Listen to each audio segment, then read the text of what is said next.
তীব্র গরমে অ্যালকোহল পানে নিষেধাজ্ঞা দিয়েছে ফ্রান্স।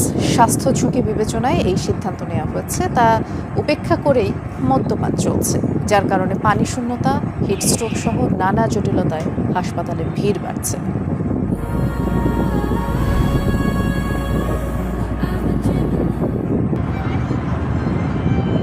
দিনভর অসহনীয় গরমের পর সন্ধ্যা নামতেই প্যারিসের সিন নদীর তীরে মানুষের ভিড়।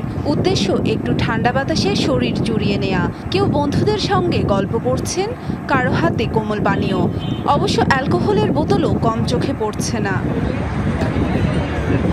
তীব্র গরমে স্বাস্থ্য ঝুঁকি বেড়ে যাওয়ায় খোলা জায়গায় মদ্যপানে নিষেধাজ্ঞা দিয়েছে প্যারিস প্রশাসন।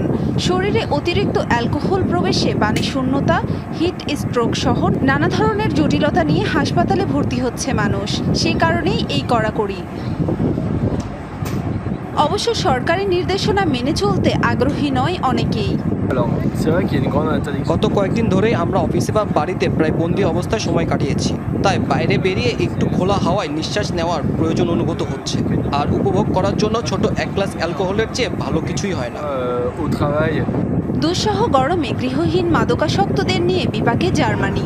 এসব ঘরছাড়া মানুষগুলোর কাছে খাবার বা পানির চেয়েও গুরুত্বপূর্ণ মাদক। তাই প্রচণ্ড গরমে দ্রুত পানির শূন্যতায় আক্রান্ত হয়ে অসুস্থ হয়ে পড়ছে তারা।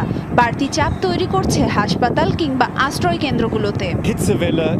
আমি চাই না এই তীব্র গরমে কেউ আমাদের দরজার সামনে অসুস্থ হয়ে পড়ুক বা অজ্ঞান হয়ে যাক, কিন্তু মাদকাসক্তরা খাবার বা পানি সংগ্রহের আগে মাদকের জোগান নিশ্চিত করতে চায়। ইউরোপে অনেক দেশে তাপমাত্রা ছাড়িয়েছে 40 ডিগ্রি।